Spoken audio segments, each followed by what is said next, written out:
Hello, I'm happy to be here with you today to share artwork from the personal collection of local historian and preservationist W.W. Law.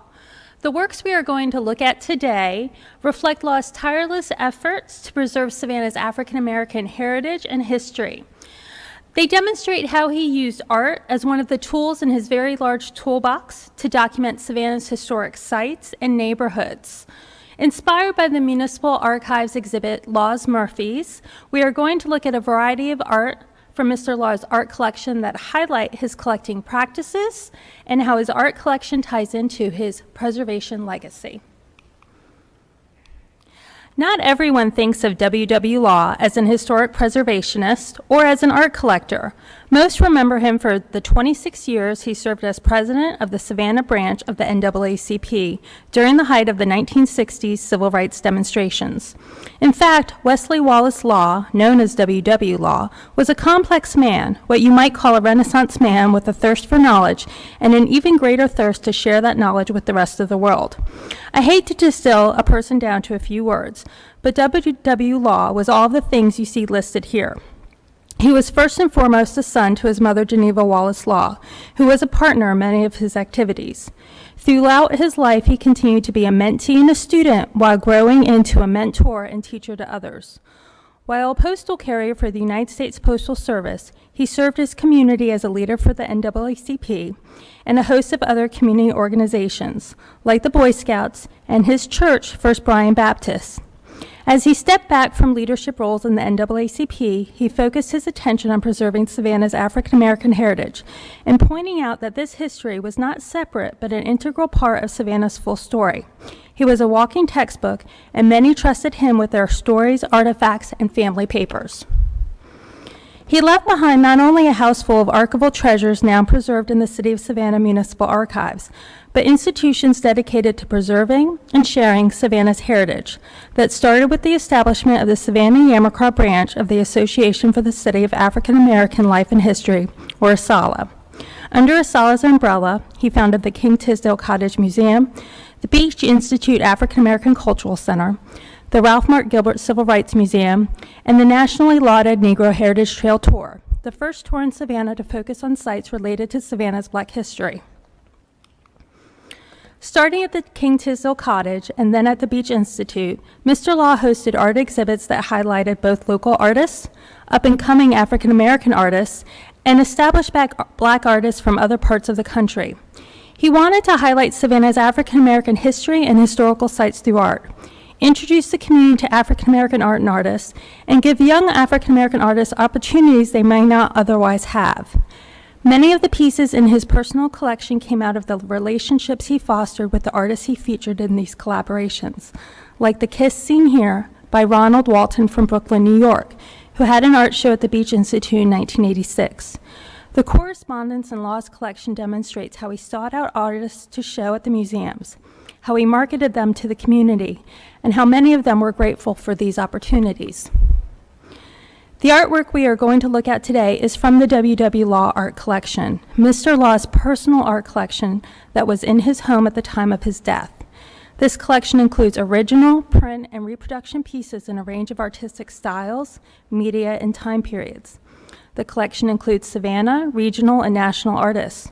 There are over 150 items, the bulk of which date from the 1960s through the 1990s. Here on the right, you can see the art when it was still hanging in Mr. Law's Victory Drive home and covering every inch of his walls. Some personal favorites in the collection for me are pictured on the left, including works by William S. Carter, Carl Hodges, and Ken Harrington. The collection also includes nationally renowned artists like Margaret T. Burroughs, Jonathan Green, and Jacob Lawrence, as well as locally significant artists like Myrtle Jones and William Pleasant. So why Law's Murphys? Ever since the city acquired the Law collection and we started going through the artwork, I have been in love with W.W. Law's collection of Murphy watercolors, all of which depict Savannah street scenes and buildings. I've always known I wanted to exhibit these works to show off this particular artist and these particular pieces, but originally more for their intrinsic beauty. As we were putting this little exhibit of 7 pieces together and researching the subjects of Murphy's paintings for the labels, I realized that all of them were of churches, all of the churches were African-American churches, or the street scenes were historically African-American neighborhoods, which of course made perfect sense why W.W. Law would have collected them, and that many of these buildings or street views are no longer today. So how I began to look at these works changed. They were still beautiful works, but they all had new meaning to me as a form of preservation through documentation, which is actually what I do a lot of in my work, historic preservation through research and documentation. So before we look at Murphy's pieces, a quick background on him. Christopher A.D. Murphy was born in Savannah in 1902 to artists Lucille and Christopher P.H. Murphy. Christopher Murphy Jr., as he signed our pieces, studied art first with his parents after graduating from Benedictine Military School. He then studied art and design in New York City before returning to Savannah. He was known for his etchings and watercolors of Savannah. Murphy's subject matter included both Savannah's grand architecture and everyday street life. He captured both progress and neglect and how they changed his native city. In 1981, W.W. Law, recognizing the value of Murphy's work for his own goals, mounted Changing Times on the streets of old Savannah at the King-Tisdell Cottage Museum. The exhibit included 6 works by Murphy and focused on how Savannah's African-American churches and sites had changed through the years. And several of these works were from Law's own personal collection and were included in our exhibit, Law's Murphys. So let's jump into the Law's Murphys exhibit. This piece, titled 5 p.m. Randolph Street at Hull, September 1956, is my favorite piece from the exhibit. I'm not going to critique these pieces from an artist's perspective, but discuss them from a historical perspective, and that's probably why I'm most drawn to this one. First, the artist gave us so much to go on in just the title, so that was helpful. And Mr. Law also had a photograph of the same church, so it was great to compare 2 different views and media of the same block. Here we see the New Moon Baptist Church, which was located in the Old Fort neighborhood, east of East Broad Street, which was demolished to build Robert Hitch Village Public Housing, which opened in 1959 with 337 apartments. To the left of the church was the Randolph Street branch of the Savannah Pharmacy, which was the second oldest continuously operating African-American business in Savannah when it closed its Martin Luther King Jr. branch in 2007. When forced out of this location, the New Moon Baptist Church relocated to West Broad Street, now MLK, near 51st Street, and was renamed New Hope Baptist Church. And of course, Murphy's view no longer exists at all. This is a photograph of Hitch Village, not the same block, but taken by local photographer Stephen Morton in 2010. It's a little dated because since it was taken, Hitch Village has been renovated, but I think it still represents the complete removal of a neighborhood that had churches, businesses, and homes. St. John Baptist Church, known as the Mighty Fortress, was established in 1885. The congregation built the sanctuary seen in Murphy's 1966 watercolor at 526 East Hartridge Street in 1891. They completed exterior renovations in the 1970s, and after a devastating fire destroyed the church building in 1993, the congregation rebuilt on the same lot on Hartridge Street in the Beach Institute historic neighborhood. The new building, seen in a current photo on the left, has a very similar feel to the original in terms of massing and twin towers. We did not include any of Murphy's etchings and prints in the Law's Murphy's exhibit, but this is one example, also depicting St. John Baptist Church. I like this view of the church because it shows more of the 500 block of East Hartridge Street, activated by the people walking along it. And here's a view of that same block. Not all the street scenes we look at today are completely gone, and this is a good example. While the church was rebuilt after the fire, the feel of this block of Hartridge still seems somewhat the same, dominated by the church and the small cottages around it. This church was our mystery church for a while, and I felt like it had probably fallen victim to public housing as well. And sure enough, it did. This was the First Friendship Baptist Church on Wheaton Street. First Friendship was organized around 1909, and it was originally located on West Duffy Street. Around 1930, they moved to the 800 block of Wheaton Street, near what was called 2nd Street. This was a small neighborhood with streets named 1st through 6th Street. It contained modest homes of wooden and concrete block construction and a few businesses along Wheaton Street.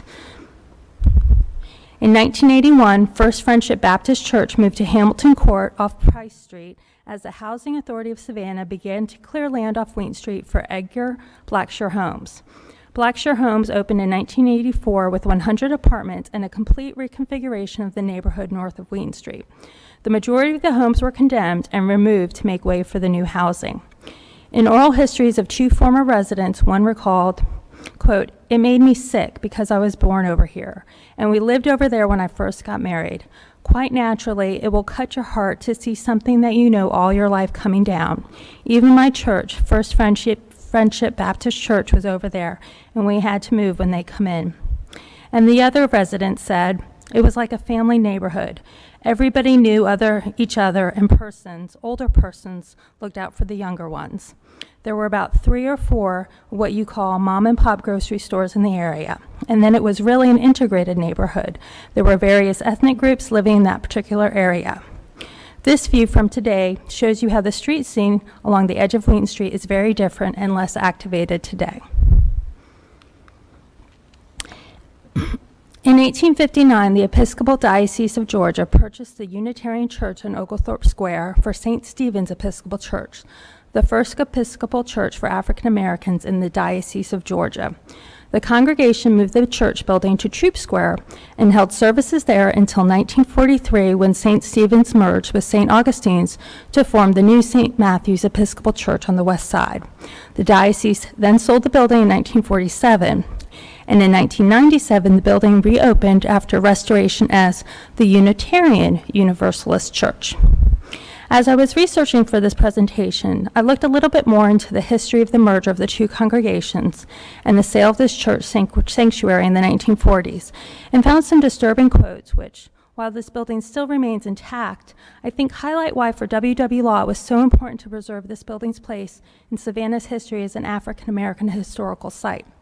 I think most living in Savannah recognize it as a Unitarian church, or even the Jingle Bells Church, but few know that this was the first church building for Black Episcopalians in Georgia. I want to thank Dr. Charles Hoskins for his work, Black Episcopalians in Savannah, from which this information comes.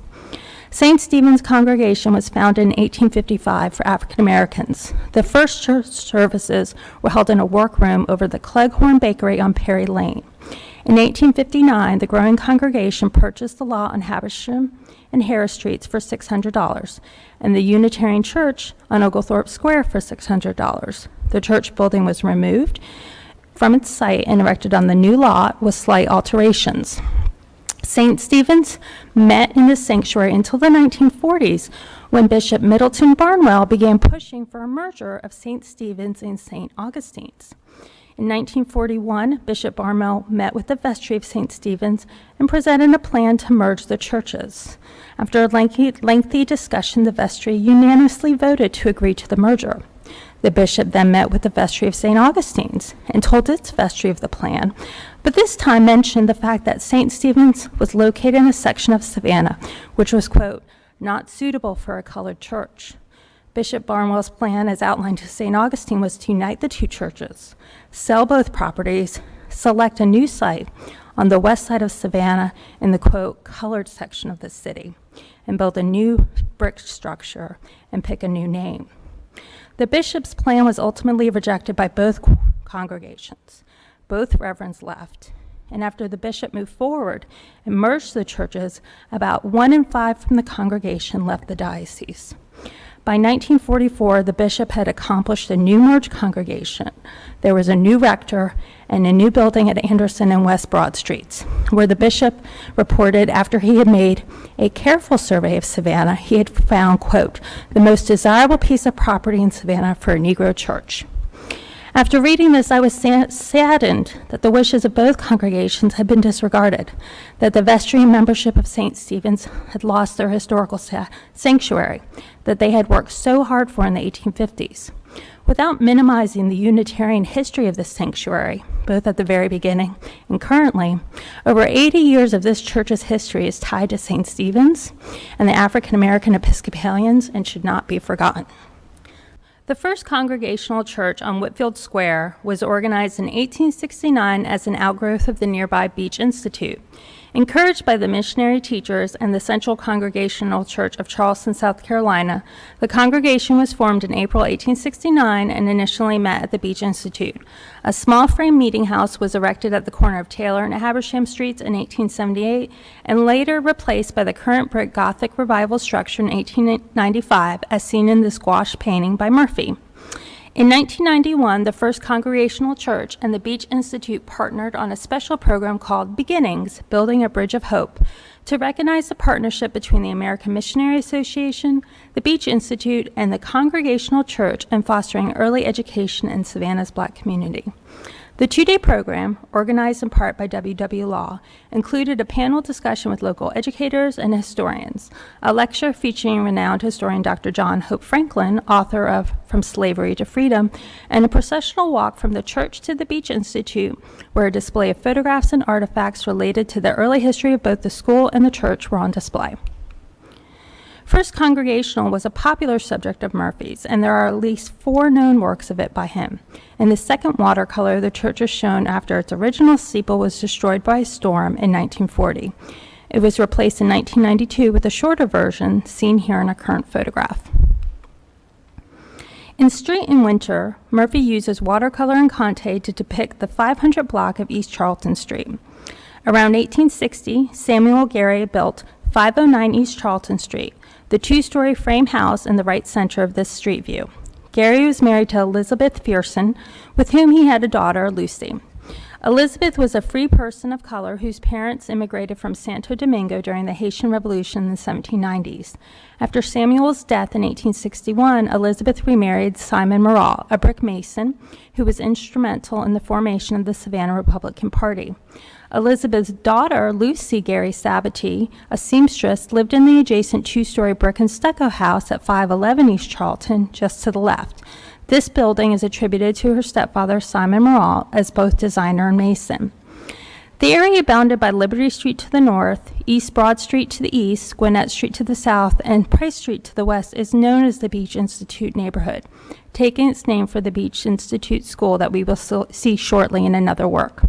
These 33 acres were originally designated as garden lots in the Oglethorpe Town Plan and later became part of the Fairlawn Plantation. Residential development was influenced by the introduction of the Savannah and Albany Railroad in the 1850s and the railroad yards just east of East Broad Street, with modest workers' housing constructed. Originally a racially mixed neighborhood of craftsmen and laborers, the community shifted around the turn of the 20th century to one predominantly of African-American professionals. As a result of urban renewal activity in other areas of Savannah during the mid-20th century, like we saw with Blackshore Homes and Hitch Village, the Beach Institute was one of the few remaining historic areas in Savannah with a long-term connection to the Black community when W.W. Law began focusing his attention on raising awareness of the need to preserve the neighborhood without pushing out its residents.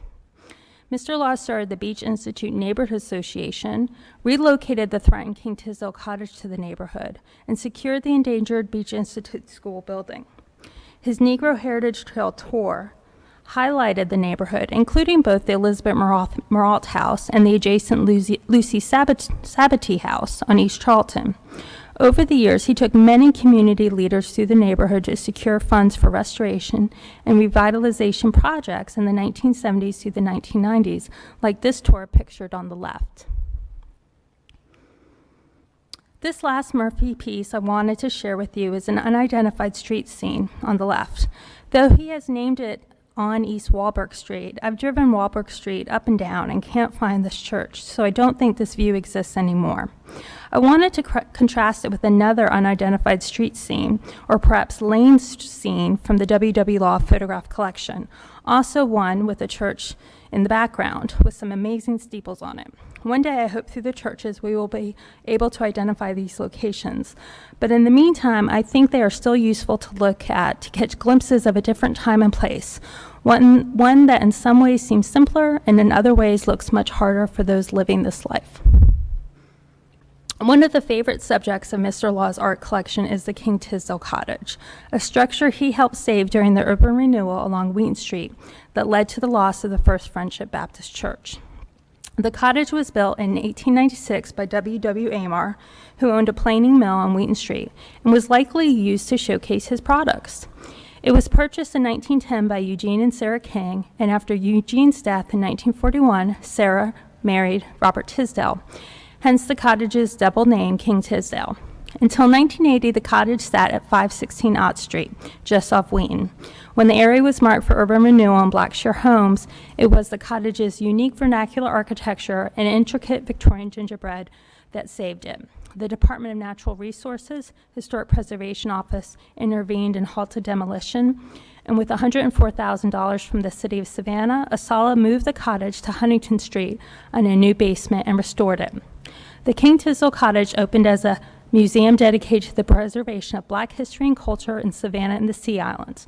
It was the first step in the development of the King-Tisdell Cottage Foundation, which now operates the Cottage and the Beach Institute and created a cultural and historical foundation for the Beach Institute neighborhood.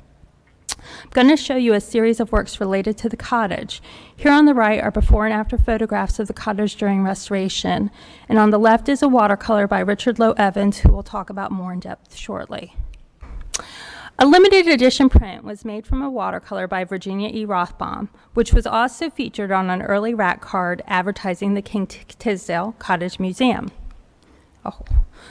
Unfortunately, the only other information on Virginia Rothbaum that I have is when she shared a new Savannah-themed wrapping paper design with Mr. Law in 1984 that included a drawing of the cottage. Her note to Mr. Law says, "I included our favorite cottage in the 20 or 30 designs." And perhaps my favorite work featuring the cottage is this watercolor by Myrtle Jones, whose artistic style in the 1970s and 1980s often reflected this muted palette. I want to talk about Jones for a minute because I think her work spoke to Mr. Law. Jones was originally from Winder, Georgia, near Athens. She came to Savannah in 1943, not intending to stay, but like so many, ended up getting sucked into Savannah. In her memoir, A Savannah Experience, an artistic expression of my life in Savannah, published in 1995, Jones said, "No matter where I go, north, south, east, or west, I always come back to Savannah, where I've been painting for 45 years. The scenes I chose to capture on canvas are pictures of my everyday life, my church, bank, and downtown's famous squares where I walk my dog Blue. I find beauty in the commonplace, a little red cottage, curtains flapping in the breeze, or children playing hopscotch on the sidewalk in front of dilapidated frame houses. My paintings seem to tell the story of my life, which has been far from perfect, but at age 82, I can look back and realize some things happened for the best. I have been fulfilled since I found my love for Savannah, her people, and for painting. I have traveled near and far, but I always want to come back home to Savannah. There is no other place like it on earth." When Myrtle Jones painted the everyday scenes of Savannah, she was often capturing the people and places Law was trying to preserve. Like this house on the corner of Habersham Street and Park Avenue. When we received it in the collection, mold and water had damaged the lower corner, making Myrtle's signature illegible. So I was elated to find it in Myrtle's book with her commentary. The colorful characters in this painting make it a favorite of mine. The yellow house on Habersham was home to the woman hanging clothes on the line, and the man resting on the porch. Nearby, a young man leaned against a post on the street. I couldn't pass up that scene without painting it. Well, this house is still there, and when I went by the other day to take a photograph, I was happy to find children playing on the second-story porch and colorful streamers blowing in the wind, reminiscent of the colorful clothes hanging out to dry. Just for a minute, let's circle back around to the Beach Institute and King-Tisdell Cottage. In 1991, Sharon Sassine produced this painting of the Beach Institute School for Southern Belle for their 1992 telephone directory. It was also issued as a limited edition print. Mr. Law received a print with a small pencil sketch of the cottage. Sassine, a native of Savannah, is known for her whimsical works that mix creativity with meticulous attention to accuracy and detail. The Beach Institute work was unveiled at a press conference held by the Beach Institute, for which Law sent out an invitation. A description of the work said that Sassine had, quote, "through extensive research of period photography and journals, captured with both artistic interpretation and keen historical accuracy the building as it would have appeared in the late 19th century. The Beach Institute was erected in 1867 by the American Missionary Association as the first school in Savannah built specifically for blacks. It was named in honor of Alfred E. Beach, inventor and editor of Scientific American magazine, who donated $3,000 to purchase the building lot. The school was funded and staffed by the American Missionary Association until taken over by the Chatham County Board of Education. In 1989, after purchasing and renovating the building, the Savannah College of Art and Design deeded the Beach Institute to the King-Tisdell Cottage Foundation. Under Law's leadership, the Beach Institute began hosting history and art exhibits, films, lectures, and demonstrations. And just for fun, let's look back at that portrait of Merle Jones taken by Rebecca Camissa in 1991. What's on her table but her new 1992 film book with Sharon Sassine's Beach Institute painting on that cover. When asked to contribute a quote for Ray Ellis's book Low Country in 2002, W.W. Law said, "Years ago, I saw Morning Prayer when Ray Ellis started painting Gullah Island life in the Low Country, and he has been my favorite artist since that time. No one captures the beauty and the mystique of the black oystermen, fishermen, and churchgoers as well as Ray Ellis. He blends coastal scenes and experience to create powerful portraits that reflect the magic of this exciting and treasured area, a rich heritage that was about to vanish. He is the very best at what he does." Chester H. Newkirk, former director of the Morris Museum in Morristown, New Jersey, reinforced this concept when he said of Ellis, "He's a master at capturing the passing scene and transmitting a sense of place." Law's personal papers reflect a genuine affection on the part of Ellis, who sent him notes and cards often in the 1990s until his death in 2002, and we can assume that Law was returning the correspondence. Ellis was a native of Philadelphia, attending the Philadelphia Museum School of Art and serving 4 years in the Coast Guard during World War II. He had an advertising agency in New York and New Jersey before devoting himself full-time to painting in 1969. In 1974, he moved to Hilton Head Island and then to Savannah in 1980. He returned to the North in 1992, but maintained a connection to the South Carolina and Georgia coast through his painting. My favorite work by Ellis in Mr. Law's collection is this watercolor of the French Second Empire house at 501 East Huntingdon Street on the corner of Price. In the southwestern corner of the Beach Institute neighborhood, this home was singled out by the Neighborhood Association as needing special attention and protection to help with the overall revitalization and preservation of the whole neighborhood. The relocated King-Tisdell Cottage is just down the block on Huntingdon as well. I also like this piece for the great view of the one-story cottage behind it on Price Street, which being a one-way street today, it is easy for drivers not to pay attention to the cottages as they fly by. And here's that same view today with the trees obscuring the street view somewhat. Richard Lowe Evans also did a watercolor of this home titled Sleeping Beauty, looking at it from the east side of Huntingdon towards Price Street. So just a slightly different perspective, but not too many changes along this streetscape as well. Returning to the work of Ray Ellis, he did several works of Savannah landmarks that were issued as limited edition prints, including this watercolor of City Market produced from photographs and narratives, since City Market was torn down in 1954 before Ellis started working in Savannah. Law's personal collection included number 1 in the run of 300 prints and featured a pencil sketch on the bottom of a woman at a stall. The sketch has its own number of 1 out of 50.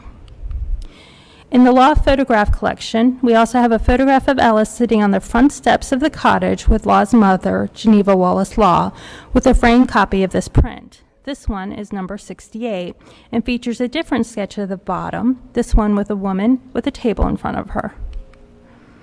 And the last Ellis work I want to share with you is also a print from Law's collection, a reproduction of a watercolor of Franklin Square with First African Baptist Church in the background. In one of his three published books featuring his work, Ellis said, "It was my intent to capture my impressions of each place, each scene, each moment as it occurred in time." I've already shown you 2 works by Richard Lowe Evans without talking about him, because I wanted to include those works with others of the same site, but I don't want to overlook Evans the artist. Richard Lowe Evans was from Massachusetts and spent his early career in Boston before moving to Atlanta as National Art Director for Mead Packaging. He then headed his own art design group before focusing all his attention on watercolor. His work reflected buildings, marine life, and the scenes of ordinary life, reflecting a broad awareness of the world around him. When he found himself missing the ocean and coast of New England, it was recommended he visit Savannah. Here he became a member of the Savannah Art Association and held several one-man shows. In a Savannah News Press review in 1984, he was described as a superb stylist and a medium which virtually everyone aspires to be such. His brushwork is deft and rightly applied. Evans neither fears nor favors any aspect of his chosen subject matter. It was during his first exhibit in Savannah that he met W.W. Law, who, quote, took him by the hand to show him historic sights and scenes off the beaten tourist track. The initial walk established a lasting friendship and a mutual respect for each other's talents and interests, end quote. Mr. Law acquired several pieces by Evans that reflected his personal life and life's pursuits, like the paintings of the King-Tisdell Cottage and 501 Huntingdon Street, also a portrait of W.W. Law, and this watercolor of Law's own church, First Bryan Baptist Church, where he was a lifetime member. I thought it might be nice to include a few items from W.W. Law's personal papers that reflect his long ties to the church, which was organized in 1788, including on the left a program for Women's Day held on July 15, 1973, and a flyer advertising a grand evening Concord recital at the church in 1902 featuring the singers Emma Brown, Catherine Alexander, and Lula Wicks. Mr. Law used the Evans work in his personal collection for an exhibit at the Cottage in 1985, including the three I've shown here that reflect Savannah buildings, as well as three others. In our collection, I found a mock-up of the exhibit announcement in Mr. Law's handwriting, where he was playing with possible titles. One was Richard Lowe Evans, Paintings of 4 Savannah Black Community Scenes. The other was 4 Old Savannah Black Community Scenes by Richard Lowe Evans. He planned to include the paintings of the Cottage, Sleeping Beauty of the residents on Huntingdon Street, and a third watercolor titled Venerable Victorian of a house on Abercorn and Waldburg Street, as well as this of First Bryan Baptist. There's a lovely note in Law's handwriting that talks about his goal for art exhibits and about Evans. It says, one of the things that we are about at the KT is bringing folks together. We often use art to bring white and black people together. We sometimes are able to bring art lovers and neighborhood people together too. When we do succeed in bringing together a good cross-section of the community, we are indeed very proud. This is what makes the KT very special as an art gallery. We bring all kinds of good people together, town folk and out-of-town visitors, and we do it better than anyone else in town. Recently, we hosted a show by Richard Lowe Evans, the award-winning watercolorist of Atlanta, who exhibits in Savannah frequently. He fell in love with Old Savannah some years ago when he first came here to paint. One of my favorite artists in Law's collection is Ken Harrington. Though born in Waycross, Georgia, he has lived most of his life in Savannah. Harrington is primarily a self-taught artist, though he did take art classes at both Savannah State College and Savannah College of Art and Design. Harrington draws inspiration from Savannah, scenes off the beaten path, and the surrounding natural environment, including Georgia's coastal islands and waterways. His work capturing Savannah's streets and neighborhoods reflects the mutual interest he shared with Mr. Law to capture the history of Savannah's African-American community. In a discussion with Harrington when he exhibited his work at City Hall, he recalled that Mr. Law was concerned with relationships and was always trying to bring out the best in people, including himself. With the help of Mr. Law, he began his professional career in 1983 with an exhibit at the Cottage featuring 13 paintings of Savannah's Frogtown community. The exhibit announcement emphasized Harrington as, quote, a talented young black Savannah artist, and that Frogtown was a black area west of West Broad Street near the old railroad station. The exhibit was sponsored by Asala. And just a year later, the Cottage hosted another show by Harrington, this time titled Faces and Places of Lower Frogtown and Midtown Savannah. This time, Harrington was referred to as one of Savannah's most promising young artists and a gifted and unique local artist. Harrington is an excellent example of Law helping to boost a young artist up as they started their career. But he also made sure to note in the announcement that all persons interested in art, and especially those who love Savannah scenes, would want to see this exhibit. Harrington's relationship with Law continued when the Beach Institute opened and exhibited there in 1993. His exhibit, Ken Harrington in Watercolor, was announced with comments like, Mr. Harrington concentrates on the historical ambiance of Savannah, its people. He says, I'm into neighborhoods, and when I walk through the neighborhoods, there are things that catch my eye. His paintings are of interest to all who love the beauty and charm of historic Savannah and the surrounding area. In his artist statement, Harrington said that neighborhood is the dominant theme of his works and that he wanted to further focus on people as they relate to their surroundings. When I paint some of these scenes in my car or my studio, I couldn't help thinking how the hood has been portrayed negatively. Here I was watching The Neighbor, a thriving community of people just trying to make a living going about their business. I wanted to paint or capture not what I heard, but what I saw. So while in 1983 Mr. Law was giving Harrington his first opportunity, he continued to support him as he documented and preserved Savannah's neighborhoods and community through watercolor. The last artist I want to share with you is John Alexander, who also worked closely with Law on many of the exhibits I have mentioned. John Alexander was born in Savannah in 1946. During the early 1960s, his older brother, James, was president of the Savannah NAACP Youth Council and helped lead the fight to desegregate downtown movie theaters, so likely was working hand in hand with Mr. Law, who was president of the NAACP at that time. After graduating from Savannah High School in '64, John moved to New York City to study art and design, attending the New York School of Interior Design, the Art Career School, and the Fashion Institute of Technology.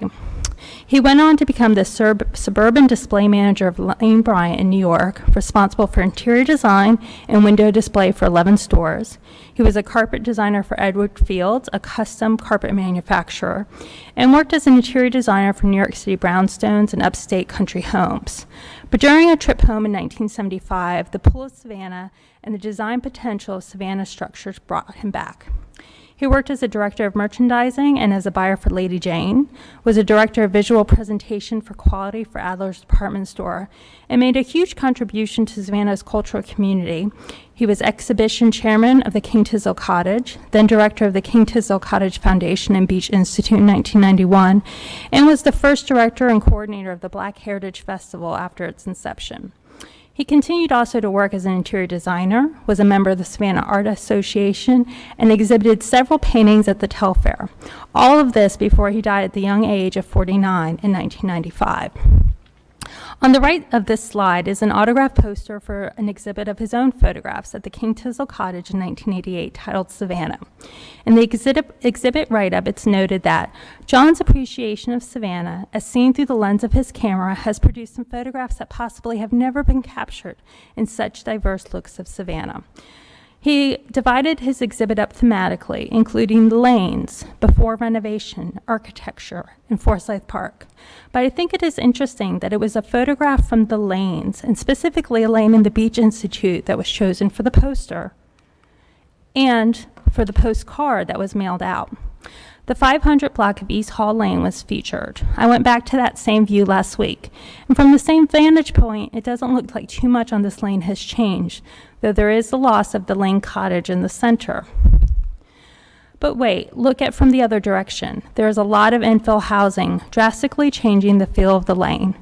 Though this housing, dating from not long after the exhibit, was meant to bring more affordable housing to the Beach Institute and to prevent the residents from being displaced. But based on the cars I saw parked in the lane, it looked like a lot of out-of-town students are now using it, indicating that indeed a shift in population has taken place. There are many more gems in W.W. Law's art collection, as well as other components of the larger Law collection, which includes his records of a sala, many documenting the art exhibits they sponsored, his records as president of the Savannah branch of the NAACP, his personal papers, which include personal correspondence with the artists that he met, his books, pamphlets, periodicals, music collection, and a very extensive photograph collection. We're still working through his newspaper clippings and books. Wow, what a voracious reader Mr. Law was, as well as his artifacts and completing an addenda to the NAACP collection. But there is a huge amount of material open to researchers and the public. And today I've just shared a part of his art collection from just one vantage point. But it is ripe for exploration from different perspectives, including the different national artists he brought to Savannah to introduce to our community, like Margaret Burroughs, seen here, or for a study of the different media types that he collected.